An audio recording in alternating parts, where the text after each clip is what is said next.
और जो ही लास्ट के कुछ किलोमीटर्स बचते हैं उस टाइम वो अपना फुल स्ट्रेंथ एंड स्टेमिना झोंक देता है और वो मैराथन का विनर बन जाता है। अब इस लास्ट मंथ में आपको अपने बेस्ट टॉपिक्स के साथ तो रैंडम प्ले करना है और जो चैप्टर आपके ठीक हैं उनको आपको चैप्टर वाइज तैयार करना है। पीसीपी की ओर से maths prime time evening show, जहां पर बहुत सी बेहतरीन प्रॉब्लम्स मैथ को लेकर डिस्कस की जा रही है हर रोज। केमिस्ट्री आपके लिए एक स्कोरिंग सब्जेक्ट है और केमिस्ट्री के मार्क्स आपको अच्छी रैंक प्रोवाइड कर सकते हैं। और दूसरी चीज मैं जो हमेशा कहता हूं बेटा कि जेईई मेन के कुछ स्पेसिफिक टॉपिक्स हैं, ये टॉपिक के क्वेश्चन जो आते हैं और टॉपिक जो मेन टॉपिक्स होते हैं उनसे आसान होते हैं।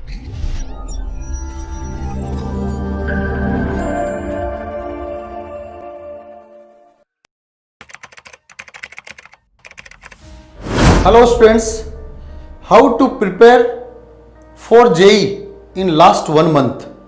आखिर के एक महीने में जेई की तैयारी कैसे करें? आज पीसीपी सीकर की expert faculty team subject wise ये बताएगी कि किस सब्जेक्ट में लास्ट के एक महीने में किस तरीके से तैयारी करनी होती है।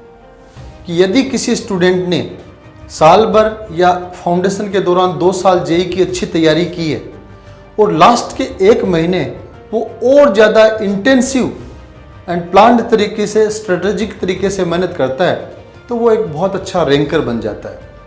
अगर किसी स्टूडेंट ने पहले मेहनत कम की है और फिर लास्ट के एक महीने में वो बहुत अच्छी स्ट्रेटेजी के साथ मेहनत करता है तो भी वो सिलेक्शन करवा सकता है। और इसके अपोजिट दूसरा पहलू भी है कि यदि कोई विद्यार्थी पहले बहुत अच्छी तैयारी कर रहा है और लास्ट का एक महीना सुस्ती में निकाल देता है तो उसकी वो रैंक और सिलेक्शन के लिए काफ़ी ज़्यादा घातक साबित हो जाता है। इसलिए मैं सभी स्टूडेंट से कहना चाहूँगा कि आपने जो अब तक की मेहनत की है वो एक मैराथन दौड़ की तरह है। शुरू में एक एथलीट एक फिक्स स्पीड के साथ दौड़ता जाता है और जो ही लास्ट के कुछ किलोमीटर्स बचते हैं उस टाइम वो अपना फुल स्ट्रेंथ एंड स्टेमिना झोंक देता है और वो मैराथन का विनर बन जाता है। इसलिए आपके पास भी मैराथन के लास्ट किलोमीटर्स का जो पेस मेंटेन करना होता है उस पेस को मेंटेन करने का समय आ चुका है।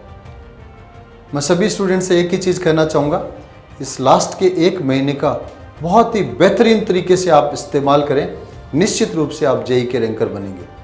तो अब हम सुनते हैं सब्जेक्ट वाइज लास्ट के एक महीने में कैसे तैयारी की जाए और हमारे पीसीपी की फैकल्टीज़ आपको 1 बाय 1 सब्जेक्ट वाइज इस स्ट्रेटेजी के बारे में बताएंगे।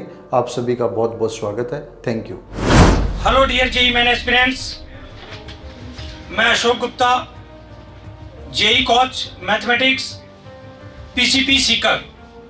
हम बात करेंगे हमारा जो जेईई का अब लास्ट मंथ है, इसमें हम हमारी स्टडी को, हमारी प्रिपरेशन को फाइनल टच किस तरह से दें और ये लास्ट अपनी प्रिपरेशन को जो आप फाइनल टच देंगे यही आपकी पूरे ईयर की जो मेहनत है, जो आपका किया हुआ काम है उसको रिजल्ट में कन्वर्ट करेगा।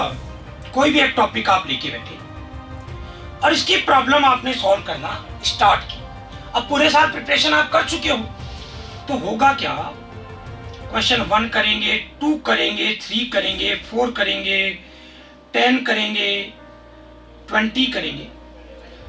तो इसे जैसे ही आप 5-7 क्वेश्चन इसी चैप्टर के करते रहोगे तो थोड़ी देर में 5-7 क्वेश्चन करने के बाद आपका माइंड बहुत अच्छे से एक्टिवेट हो जाएगा।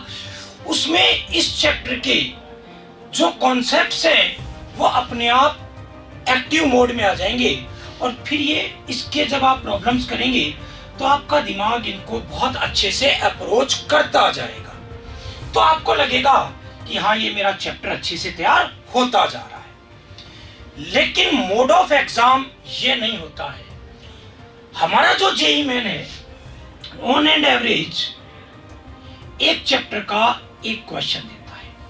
अगला question, second question different chapter का होगा, थर्ड क्वेश्चन डिफरेंट चैप्टर का होगा। तो हमें हमारे दिमाग को कैसा डेवलप करना होगा। मान लो ये पहला चैप्टर आ गया, पहला क्वेश्चन आ गया साहब आपका क्वाड्रेटिक इक्वेशन से। अगला क्वेश्चन आपको मिल गया मैथमेटिकल रीजनिंग से। अगला क्वेश्चन आपको मिल गया डेफिनेट इंटीग्रेशन से। तो मैं ये क्वेश्चन अप्रोच करते ही अभी इस पे आएंगे, तो हमारा दिमाग में कंसेप्ट किसके आ जाने चाहिए, मैथमेटिकल रीजनिंग के आ जाने चाहिए। ये करते ही इसके आ जाने चाहिए। ये काम अलग है, ये काम अलग है। एक चैप्टर की हम प्रॉब्लम करते रहते हैं तो थोड़ी देर बाद हमारे दिमाग में उसके कॉन्सेप्ट सारे अपने आप एक्टिव हो जाते हैं और हमें प्रॉब्लम आसानी से सॉल्व होने लग जाती है। लेकिन एग्जाम में तो एक चैप्टर का एक क्वेश्चन आया, अगला ही क्वेश्चन नए चैप्टर का, तो उस चैप्टर के कॉन्सेप्ट हमारे दिमाग में एक्टिव होने चाहिए। तो इस लास्ट मंथ प्रिपरेशन में हमें इसी बात के लिए खुद के मेंटल लेवल को तैयार करना होगा और उसके लिए एक मैं आसान सा तरीका बता रहा हूं। देखिए, आप अपने हर सब्जेक्ट को, चाहे वो फिजिक्स हो, चाहे केमिस्ट्री हो और चाहे मैथ्स हो, इसको दो पोर्शन में डिवाइड कर लें। वो चैप्टर जो आपके बेस्ट है, वो चैप्टर जो आपके ठीक है, गुड है, मैं तो यही एक्सपेक्ट करूंगा कि आपको रिवीजन का खूब टाइम मिला है, तो पुअर चैप्टर तो आपका बचा ही नहीं होगा। आज ही अपने तीनों सब्जेक्ट को दो कैटेगरी में डिवाइड करें, सेल्फ स्टडी को भी दो कैटेगरी में डिवाइड करें। एटलीस्ट 12 आवर तो हमें पढ़ना ही पढ़ना है। फर्स्ट स्लॉट में 2 आवर्स, थोड़ा बहुत इसमें प्लस माइनस कर सकते हैं आप अपने इंटरेस्ट के हिसाब से या रिक्वायरमेंट के हिसाब से। मान लो आपको लग रहा है केमिस्ट्री थोड़ा कम टाइम में आपकी तैयार हो रही है, इसको 120 की बजाय 100 मिनट दे दी। मैथ्स में कैलकुलेशंस में टाइम लगता है, इसको थोड़ा ज्यादा टाइम दे दिया। सेकंड स्लॉट हमारा, जो आपके टॉपिक ठीक है इनको इस स्लॉट में उठाएं और आप चैप्टर वाइज काम करें, एक एक चैप्टर पकड़ें। ठीक है, कोई भी एक चैप्टर इसका, एक चैप्टर इसका और एक चैप्टर इसका, इस चैप्टर के बैठे, इस चैप्टर को लेके बैठे। मान लो फिजिक्स में आपको लगता है आपका इलेक्ट्रोस्टैटिक्स वीक है, ठीक ठाक है, ज्यादा अच्छा नहीं है, तो आप इलेक्ट्रोस्टैटिक्स को लेके बैठे। ठीक है, बेसिक कॉन्सेप्ट रिवाइज करें और उसके 30-40 क्वेश्चन उसी के करें केवल। ऐसे ही जो केमिस्ट्री का चैप्टर उठाया उसी के 30 to 40 क्वेश्चन करें, थ्योरी रिवाइज करें। ऐसे ही यहां करें। ठीक है, केमिस्ट्री में थोड़े ज्यादा भी कर सकते हैं। इस स्लॉट में आप क्या करें, अपने बेस्ट टॉपिक उठाएं और उनके साथ रैंडम खेलें। एक क्वेश्चन उठा लिया कैलकुलस का, ठीक है, दूसरी शीट, ठीक है, दूसरा क्वेश्चन उठा लिया अलजेब्रा से, 2-3 फिर क्वेश्चन उठा लिए कोऑर्डिनेट से। कोऑर्डिनेट में भी कभी एलिप्स में घुस गए, कभी पैराबोला में घुस गए। यानी अब इस लास्ट मंथ में आपको अपने बेस्ट टॉपिक्स के साथ तो रैंडम प्ले करना है और जो चैप्टर आपके ठीक हैं उनको आपको चैप्टर वाइज तैयार करना है। इस स्ट्रेटजी पे आप अपनी प्रिपरेशन करें। All the best for your JEE mains exam. Hello students, काफी इंतजार के बाद वो समय आ गया है जब हमें हमारी तैयारियों को अंजाम तक पहुंचाना है। मेरी तरफ से आप लोगों के लिए यही सलाह है, अपनी तैयारियों को लेकर, आज तक जो आपने मेहनत की है उसको लेकर पूरी तरीके से कॉन्फिडेंट रहें, बिल्कुल भी पैनिक ना करें, एनर्जाइज रहें और आपकी इन्हीं प्रिपरेशंस को और बेटर करने के लिए पीसीपी की ओर से maths prime time evening show, जहां पर बहुत सी बेहतरीन प्रॉब्लम्स मैथ को लेकर डिस्कस की जा रही है हर रोज शाम 8 बजे। तो मैं चाहूंगा कि आप उसके भी पीसीपी चैनल पे जाकर जरूर देखें ताकि आपका मैथ्स का स्कोर और भी बेहतरीन हो सके। Thank you, best of luck. Dear students, JEE main के एग्ज़ाम में आपके पास 1 मंथ रिमेनिंग है।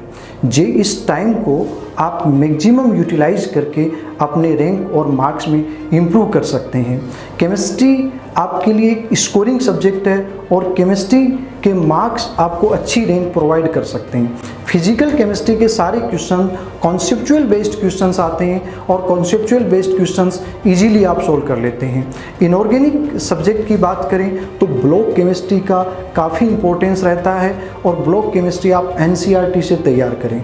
ऑर्गेनिक केमिस्ट्री की बात करें तो नेम रिएक्शंस का मैक्सिमम रोल रहता है और नेम रिएक्शंस के साथ साथ कुछ मेमोरी बेस्ड टॉपिक जैसे biomolecules, polymer chemistry in daily life, ये आप एनसीईआरटी से अच्छी तरह से तैयार करें।